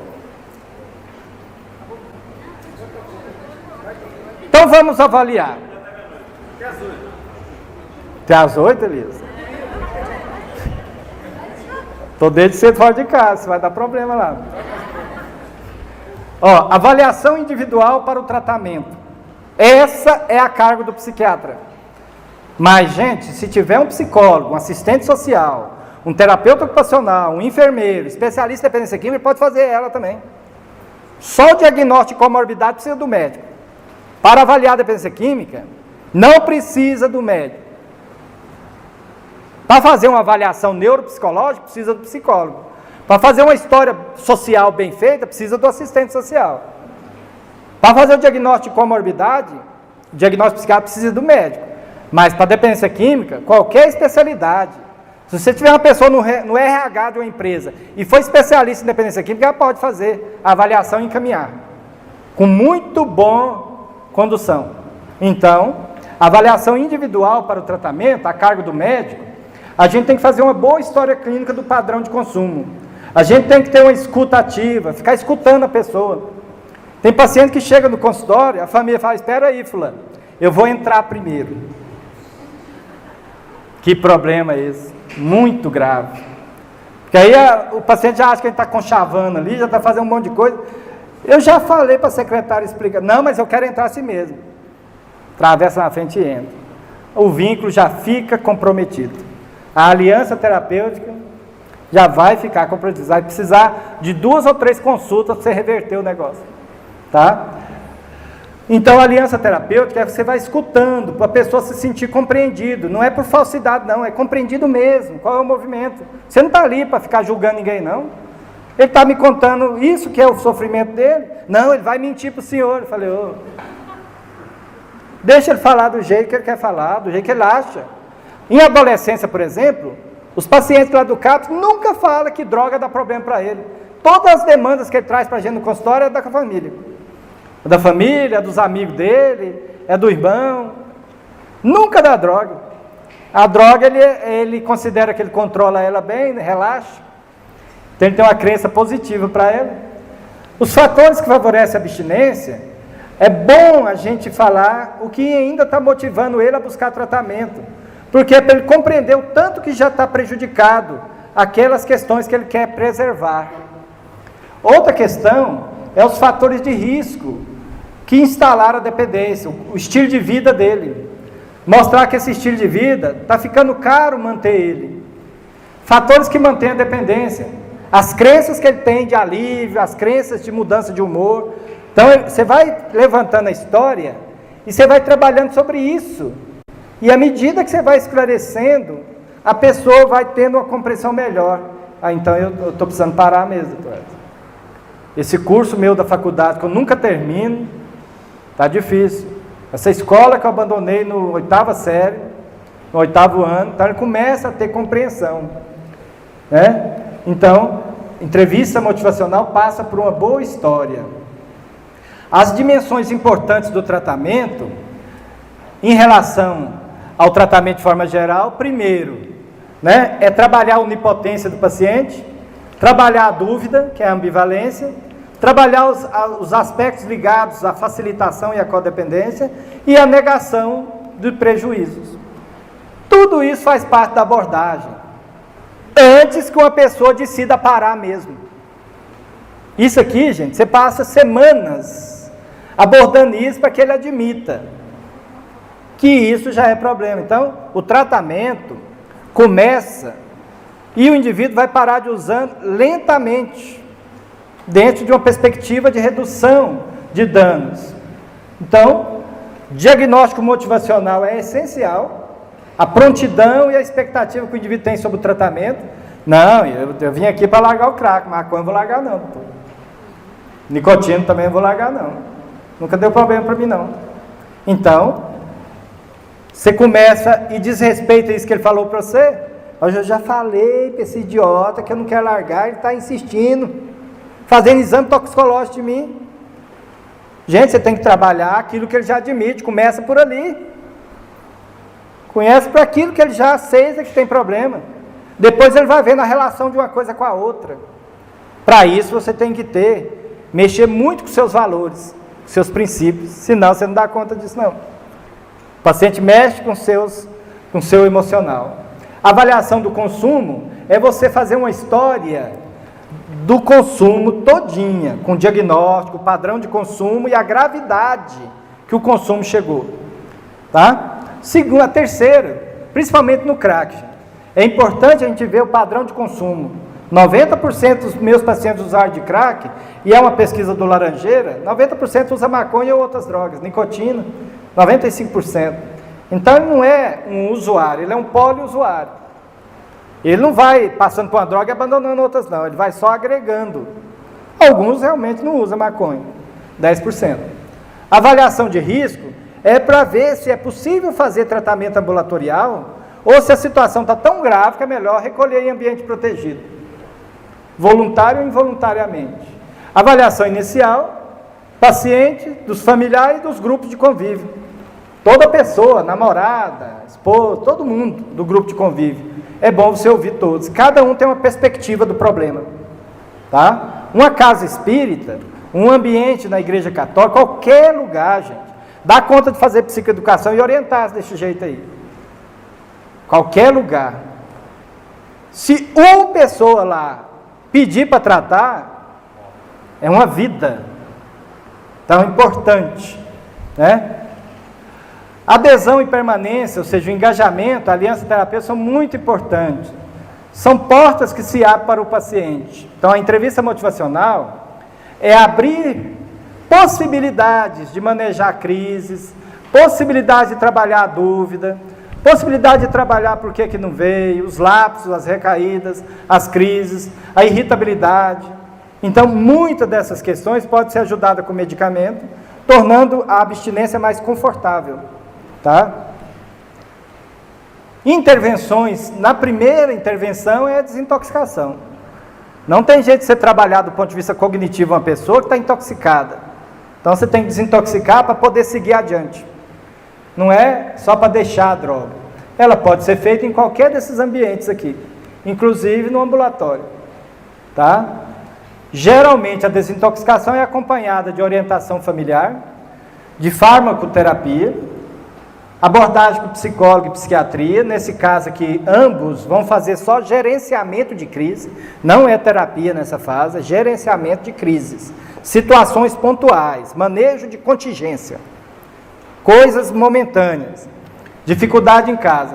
Só depois que está realmente desintoxicado, você começa com terapia cognitivo-comportamental, você começa com treinamento de habilidade social, manejo de crítica, manejo de oportunidade de uso, manejo da raiva, etc, etc. E os apoios psicossociais. Pode ser. Já tatuou o bumbum no banco aí, né? Não, se quiser, porque eu sei que o senhor está... Para, porque eu estou acostumado a dar aula na pós-graduação das 8 às 18. Não, o senhor está... Mas vamos parar, que vocês estão cansados da minha voz. Por sua causa, não. Ah, tá bom. Vamos parar um minutinho, que aqui só falta mais um e termina. Então, a conclusão. Muitas vezes, indicar tratamento ambulatorial para um paciente com ambivalência, pré-contemplado, comórbido, em uso desorganizado e desestruturado, se expondo a ambientes de violência e próximo ao tráfico, é um erro grave e potencialmente fatal. Quantos pacientes morrem nesse processo? Você fala, fica conduzindo ele de tratamento, ele fica sem usar no dia que vai no consultório, nos outros dias o pau quebra. Então, se expondo a diversas situações sem nenhum movimento. Esse paciente, se não tivesse essas condições de baixo, não iria indicar internação. Mas nesses casos, depois de tentar várias abordagens, não tem condições, o indivíduo está continuando expondo, né? Alguns se orienta, internação, a família não faz, o paciente morre. Já tive isso em 2013, 2014, já tive em 2011, casos assim, ou por suicídio, ou por assassinato, envolvimento em briga, ou acidente de carro, tá? Quais são os critérios quando essas condições ficam graves? Pelo SENAD, né, pela Secretaria Nacional de Álcool e Drogas, o primeiro critério de internação, ele é biológico. Se essas condições estiverem presentes, a gente tem que avaliar a possibilidade. Explico muito isso para a família e para o paciente. É a gravidade da dependência. Apesar do paciente verbalizar várias vezes para a gente que quer tratar, ele não consegue abstinência estável. Não consegue mesmo. Não dá conta. Aí você tem que avaliar a gravidade. A ausência de resposta ao tratar essa dependência no ambulatório ou no domicílio. O paciente está mantendo o consumo. Fez o teste na urina e está positivo constantemente. A maioria eu nem faço, porque com um bom vínculo terapêutico, ele mesmo fala para ele, não, doutor, eu usei. Não aguentei, não. Então, presença de comorbidade, ou seja, outro diagnóstico, uso de cocaína e bipolaridade, uso de álcool e transtorno de pânico, fobia social. Então, a comorbidade precisa ser tratada. O paciente está intoxicado, não tem jeito. Como você vai usar lítio num bipolar usando álcool? Para ele ficar com insuficiência renal? Tem jeito. Então, presença de síndrome de abstinência muito grave, no caso do álcool, ou muito delírio, aliás, muita alucinose, alucinações, paranoias no usuário de crack e cocaína. Então, nesses casos, a gente precisa avaliar a possibilidade de internação. O problema é pegar um indivíduo lúcido, orear ele lá dentro da casa e levar. Porque esse a gente tem que fazer a abordagem. Agora vai lá, oreia o indivíduo, amarra, põe um sossega elefante lá e pronto. Então, critérios biológicos são esses, pelo Ministério da Saúde. A ausência de rede de suporte, o capital social do indivíduo é baixo demais. Você já viu que ele não tem suporte nenhum para fazer isso que ele está falando. Alguns pacientes lá do CAPS, ele fica no intensivo, que é aquele fica 14 dias internado, eles não gostam de falar internado, é acolhido, em acolhimento, fica acolhido 14 dias. Aí a casa dele, o pai que iniciou ele no uso, o irmão é traficante, tem droga demais em casa, como que ele vai ficar lá? Aí você põe ele no intensivo. De noite ele vai lá para a casa de volta, aí você tem que achar um lugar de suporte, ou um abrigo ou outra coisa. Isso chama gerenciamento do caso. Para ver essas condições, ele está pedindo ajuda, a gente tem mais condições para ele fazer o que ele quer. Então, relacionamento familiar muito ruim, com perda de vínculos, impedindo o engajamento da família, a inclusão da família no tratamento, ausência de atividade produtiva, você está desempregado, junto com outros fatores, fica na rua, ligado a envolvimento e a condutas de risco. Esses são critérios sociais para internação. Lembre-se, gente, que o usuário de crack, ele preenche todos esses critérios aí, muitas vezes, tá? Critérios de internação ligada à comorbidade, a intoxicação frequente, não fica muito tempo sem usar, tem intoxicações com risco de morte, presença de transtorno psiquiátrico muito grave, psicótico e funcionamento psicótico levando a intoxicações graves, com risco, né? Meninas grávidas usando crack, fator de internação, tá? Presença de síndrome de abstinência grave já foi colocado. Bem, eu vou interromper um pouquinho aqui, se tiver algumas perguntas, porque eu estou finalizando o processo. Não tiver nenhuma pergunta, quiser ter um intervalozinho, tudo bem para mim. Mas se quiser finalizar logo, né, o grupo. Vamos deixar as perguntas para depois do intervalo? Tá. 15 minutos então? Isso. 15 minutos de intervalo? Bem, aqui é só uma visão geral de como geralmente eu conduzo isso no CAPS e no consultório. A primeira questão são os primeiros 120 dias, os primeiros 4 meses, não só para quem sai de internação, como para quem está tentando o tratamento no ambulatório. Eu chamo essa primeira fase de crise. Nesse padrão aqui, o paciente, a grande questão é usar ou não usar. Recaídas, lapsos, manejo disso. Quando o indivíduo passa dessa fase, eu digo que ele está numa fase mais estável, onde ele pode alçar voos mais prolongados, principalmente no campo da desintoxicação mais plena. Então, de 4 meses até 12 meses, por que isso aqui? Porque com 4 meses, a região pré-frontal, ela já recuperou bem. O paciente está mais tranquilo, acorda em paz, ele sente melhor.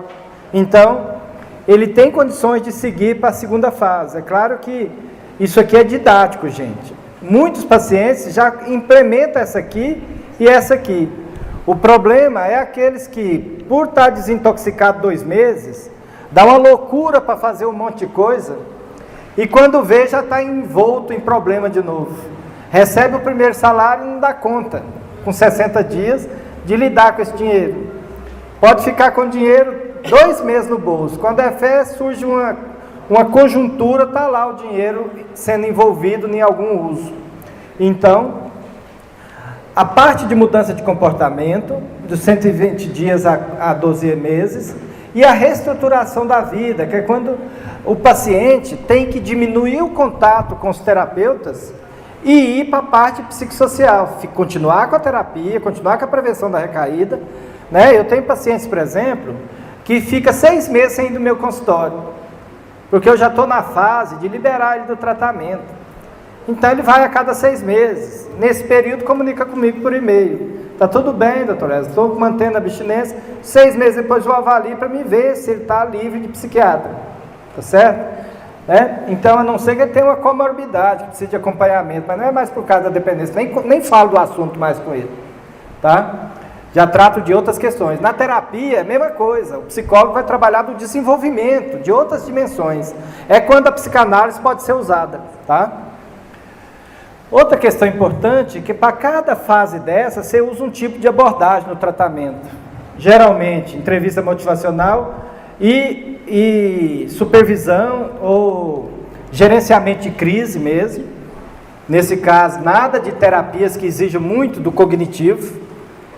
Já na fase seguinte, que é a prevenção da recaída, várias abordagens no campo cognitivo comportamental. Mas se a pessoa for psicodramatista, ou se ela for da Gestalt, ou qualquer outra condição, ele pode trabalhar com esses recursos com o paciente, sem problema nenhum. Né? Mas a terapia cognitiva é porque existem 2 linhas na dependência química.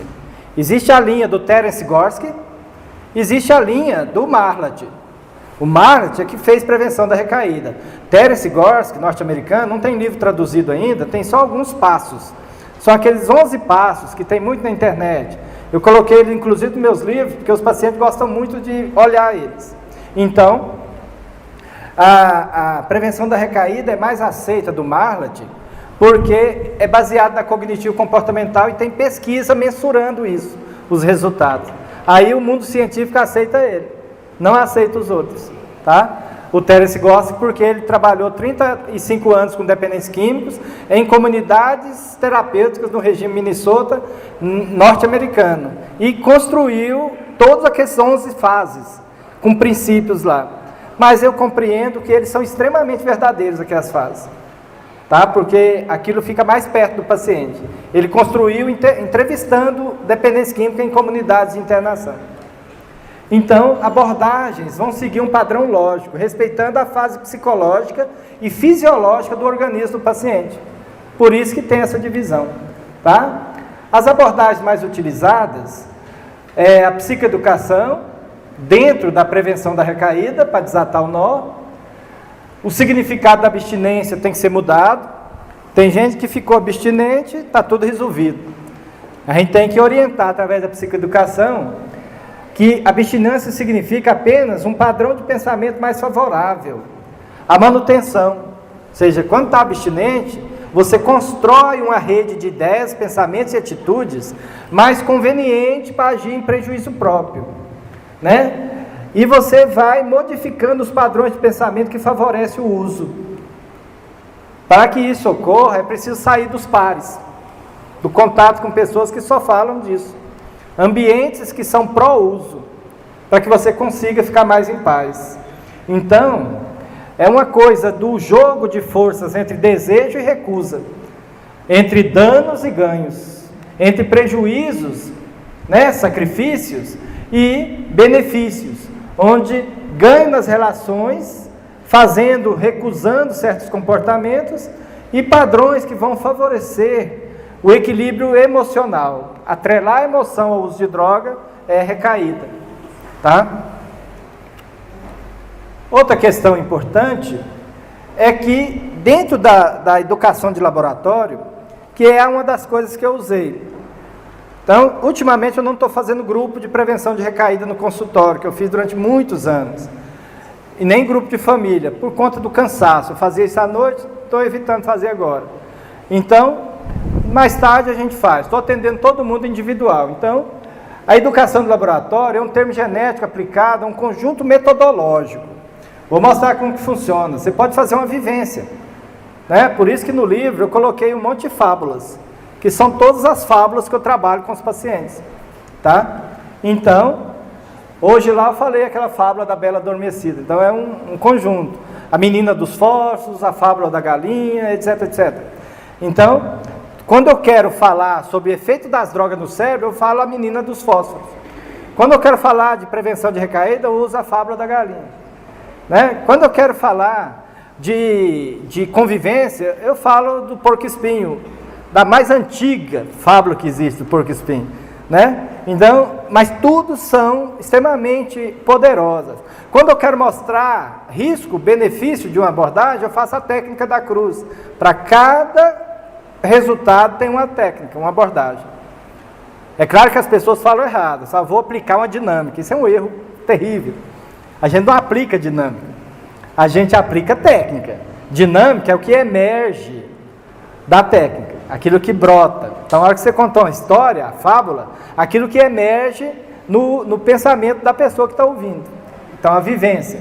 Como que isso é feito? Por exemplo, se você pegar a terapia, a psicoterapia visa o nível emocional. O ensino tradicional é o cognitivo, o intelectivo.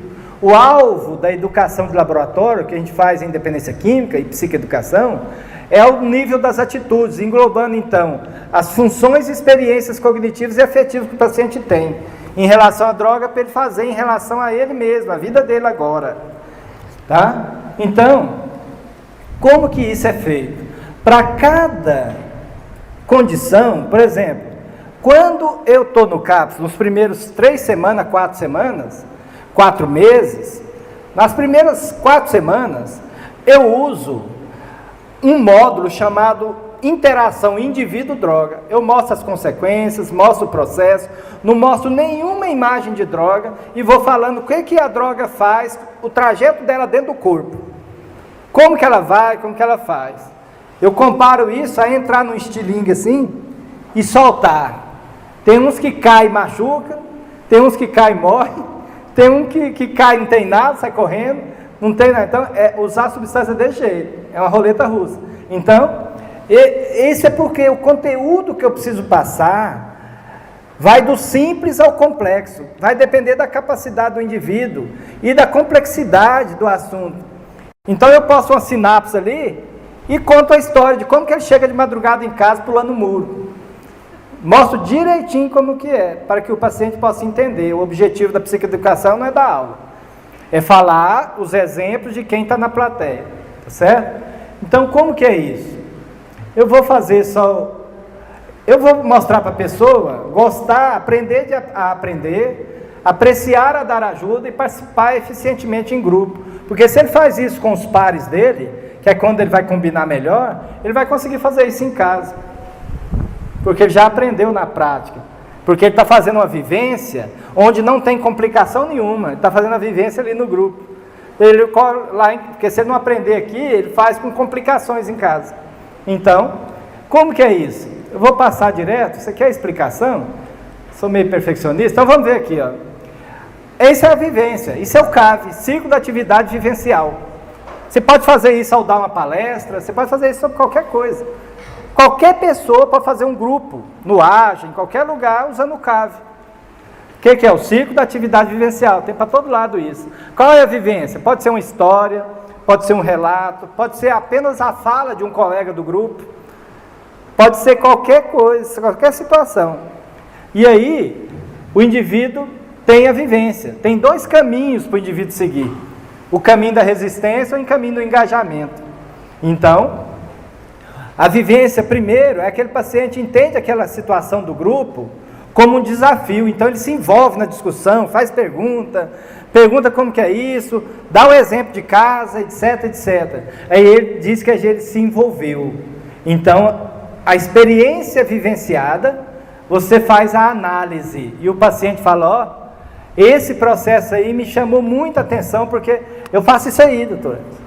Isso aí estava acontecendo comigo. Então ele remonta ao processo para que ele possa ressignificar. Ressignificar significa conceituar, conscientizando, compreendendo, percebendo e reformulando. E aí ele faz conexão com a vida dele, com a realidade dele, buscando mudança desse padrão que ele já conceituou. Isso chama educação de laboratório. Você pode fazer isso através da fábula. Eu fiz um grupo muito tempo na casa de Eurípides, usando as fábulas de La Fontaine, do Hamed. Aquelas explicações. Todo dia fazia uma prece e fazia fábulas de La Fontaine. Uma por uma. Extremamente rico. Muito rico. Por quê, gente? Porque o intelectivo, a cognição está prejudicada. Pega o emocional e usa a fábula. Porque aí o indivíduo entende perfeitamente, sem grandes esforços. Então, já tem indivíduo que o estágio de motivação é pré-contemplado, ou ambivalente, não está disposto a se envolver muito naquilo, o tratamento fica prejudicado, mas por quê? Porque ele entende aquelas coisas como uma ameaça, não vou fazer isso, já vem esse converseiro de novo, já vem essa discussão, não tem paciência de escutar aquilo lá, ele não para de falar, ele não quer parar de falar, etc, etc. Né? Ameaça, ele sente como ameaça, não vou falar nada de mim aqui no meio, não conheço esse povo, né? Esse tipo de situação. Como ameaça, então ele resiste à mudança, não se envolve e tem uma negação, uma rigidez, um enquistamento, um fechamento. E isso faz com que ele não busque reformular seus comportamentos na interação com o outro, aprendendo com o relato dos outros, e não busca mudança. Portanto, ele tem dificuldade de interagir com terapia. Esse, muitas vezes, não compreende, muitas vezes, nem por que precisa ficar abstinente.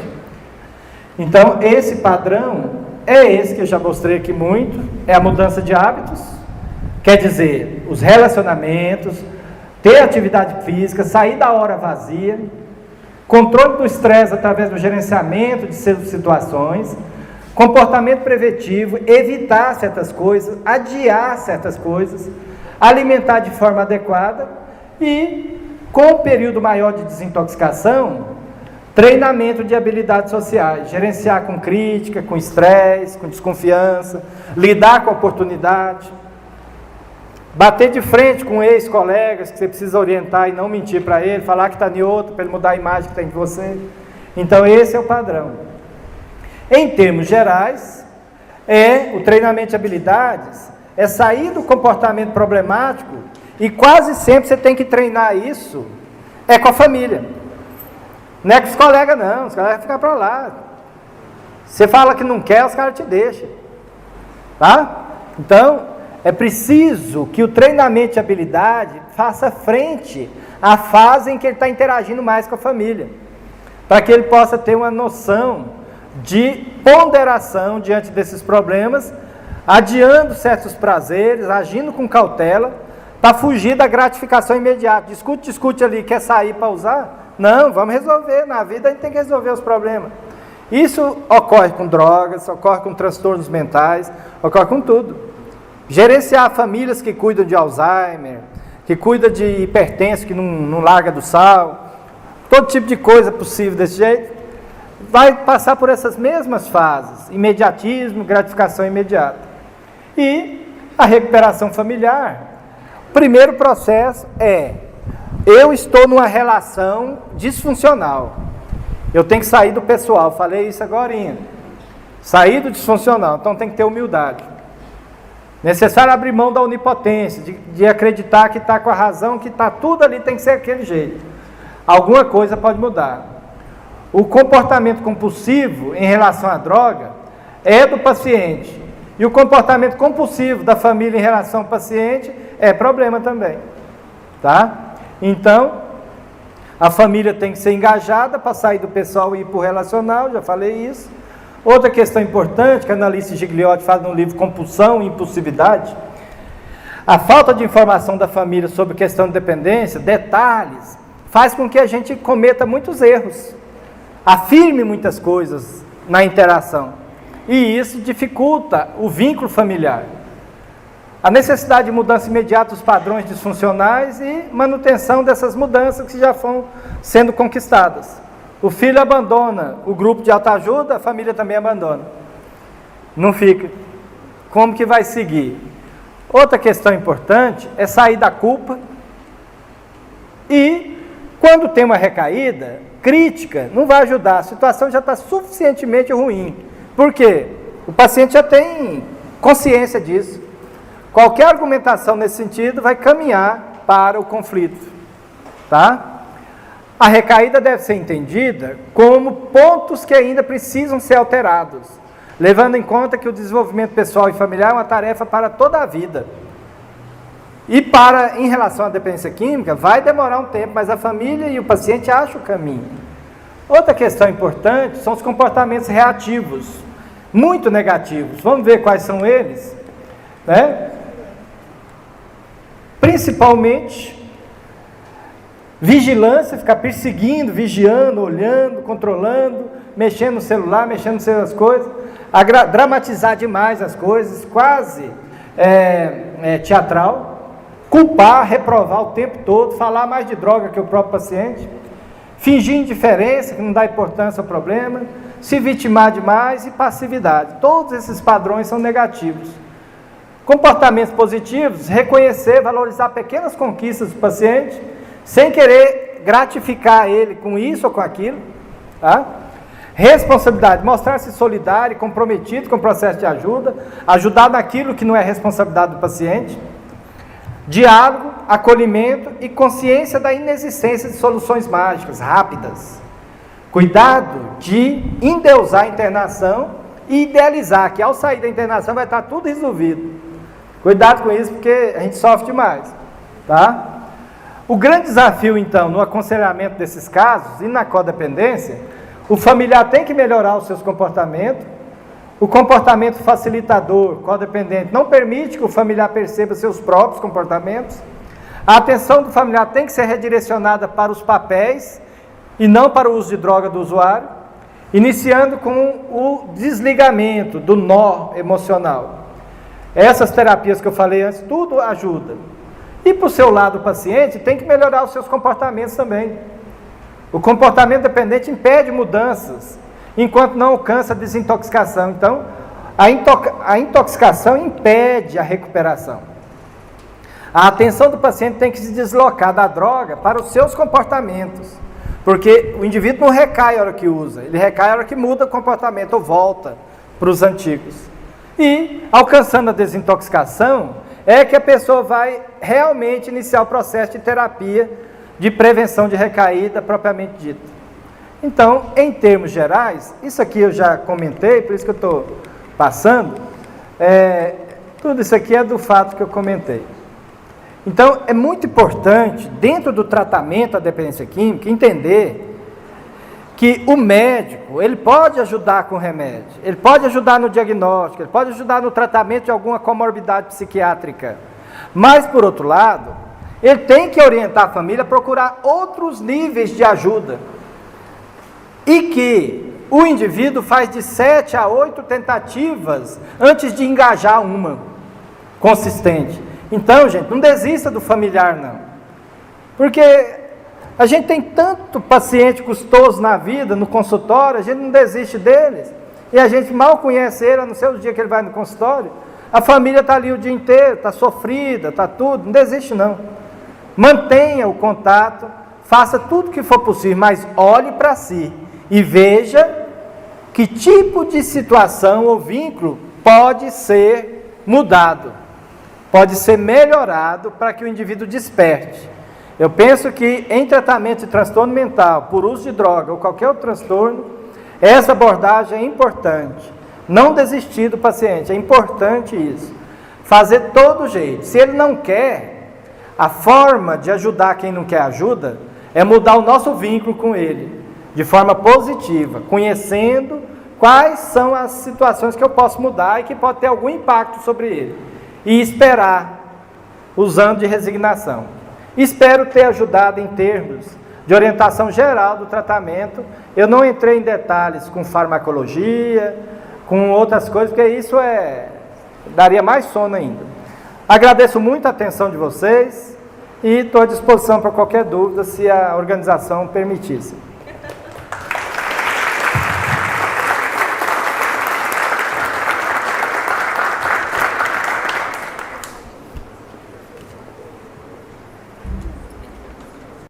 Quando você descobre que uma pessoa está usando drogas, como saber o nível de dependência dessa pessoa? Gente, você não precisa saber o quanto de droga uma pessoa usa quando você descobre que ela usa droga. Você tem que olhar para os problemas. Um usuário de maconha nem sonha em ser dependente químico, ele já está desfazendo de coisa dele, ele já está pegando coisa da família, ele já abandonou a escola, ele já não tem um relacionamento bom com os familiares, e ele nem dependente químico ele é.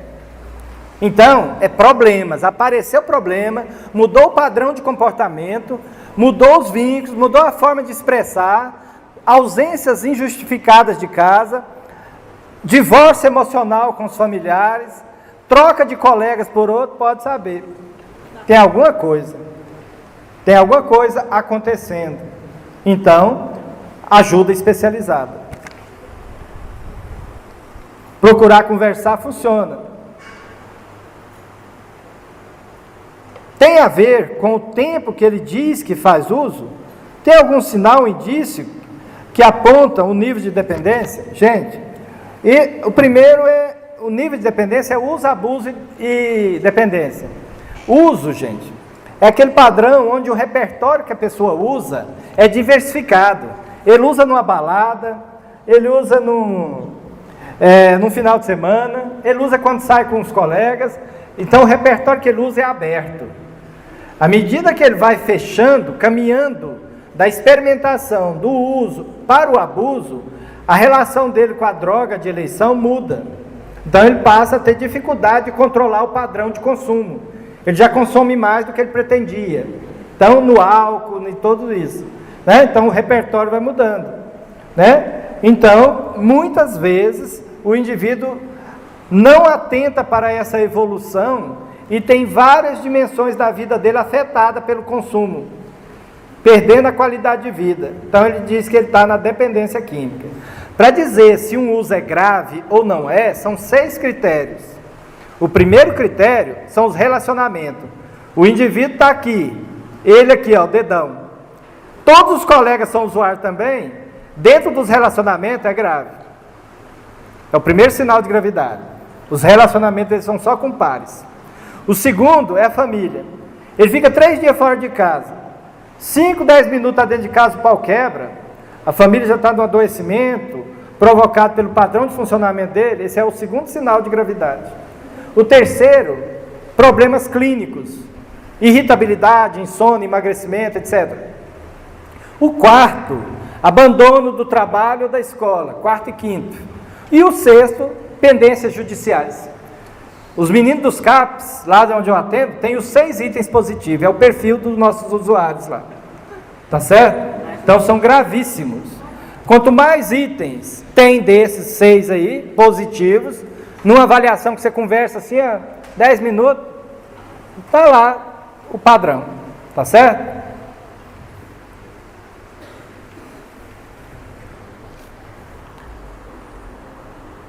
Por favor, repita o nome da fábula que eu usava nos grupos de autoajuda. Eu uso várias, né? Mas a fábula da galinha, eu uso muito ela para mostrar o estilo de risco. Eu falo que um fazendeiro, pode falar ela aqui? Já estão cansados, né? Eu falo que o fazendeiro tinha uma galinha muito aventureira. Essa galinha ia ciscar longe, levava o galinheiro inteiro. Ia lá para o meio do mandiocal, ia lá para o capizal, para o pasto. Né? É uma galinha aventureira. E levava todo mundo com ela, galinheiro inteiro. E você via ovo quebrado lá no meio do pasto, você via pintinho pisoteado pelo gado, um piseiro. O fazendeiro enfesou com aquilo e resolveu então pegar a galinha, fincou um pau de bambu bem no meio do gramado, lá na porta da sede, marrou a galinha, Elias, bem no pau de bambu, num barbantezinho na perninha dela, tadinha. E marrou lá no pau de bambu, no meio do gramado, lá na frente da sede.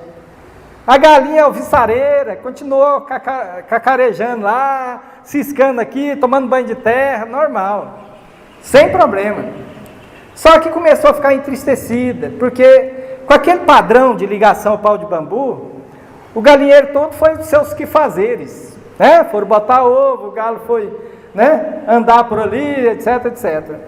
E ela foi ficando sozinha, tristinha, foi ficando tristinha, parou de botar, não cacarejou mais, banho de terra, nada. E aí ela foi entristecendo. Eu vou contando desse jeito para o paciente. Aí, ela sentou mais, não fazia mais nada de movimento. O fazendeiro compadeceu dela, ficou com dó.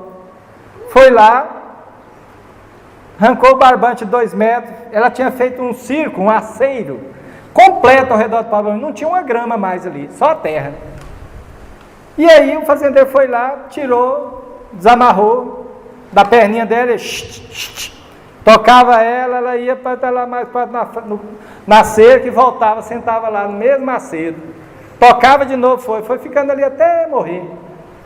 Aí eu pergunto para os pacientes: o que vocês entendem disso? Que fábula é essa? Tem trágico, hein? Tem triste. Né? Como é que vocês entendem isso? Aí eles começam a falar: eu sei como é que é isso aí, doutor. Esse negócio aqui.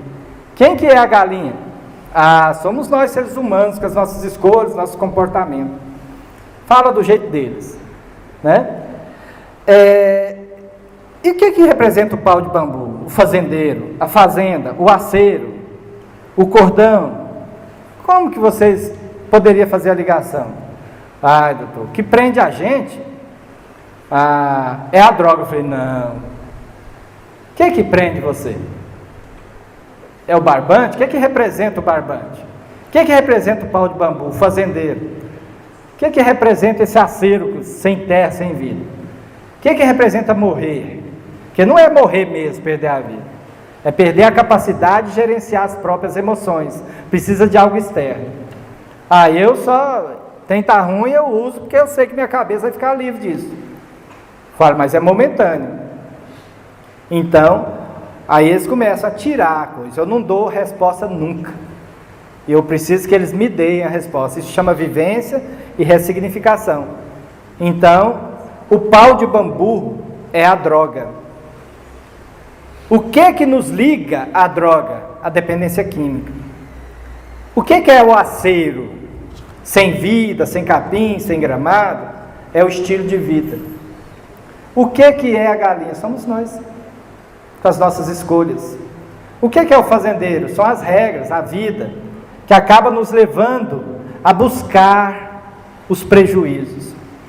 O que é as pessoas? A perda de vínculo, as galinhas que foram embora. A perda gradual dos vínculos entre as pessoas, o afeto, o divórcio emocional. Então eles vão colocando essas coisas, de uma simples fábula, de forma complexa. Eu faço isso com a mesma técnica da cruz. Então, cada fábula tem que ter um sentido para você ressignificar dentro da terapia, da educação de laboratório. Então, é isso. A fábula da convivência é assim com a menina dos fósforos, é assim com o camelo que manca, é assim com várias outras. Tá? Está em que livro? Está em que livro? La Fontaine. Está em que livro? Em livro? Ah, isso aí tem em vários lugares, né? Mas no meu livro tem. Como é que chama? Eu esqueço sempre de trazer meu livro, não adianta. Como é que chama o livro? É Dependência Química, Experiências em Psicoeducação, pela PUC, tá? Bem, tá respondido, né? Terminamos, né? Agradeço demais. Entrego para a senhora. Então.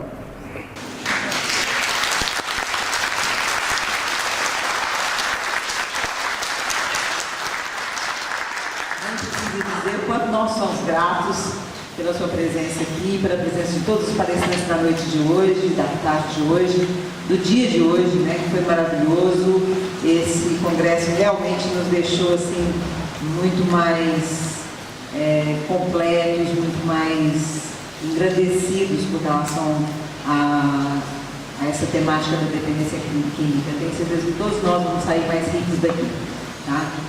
Gostaríamos de estar ignorando essa temática, mas infelizmente é uma temática que nós temos que saber muito para poder fazer muito pouco, né? É muito pouco que nós podemos fazer, mas nós, às vezes as pessoas citam, eu cito muito uma pequena fábula também, que fala aquela fábula do beija-flor, né? As pessoas dizem assim, você faz um trabalhinho lá, é como o trabalhinho do beija-flor, né? Você faz o trabalho do beija-flor. Eu falo, não, eu não faço o trabalho do beija-flor, não. O beija-flor, ele vai lá e pega a gotinha d'água e leva lá para apagar o incêndio na floresta. Eu já faço o trabalho do beija-flor moderno. Eu faço um escândalo e chamo o hipopótamo, chamo aqueles que têm a boca grande para ajudar a apagar o incêndio na floresta.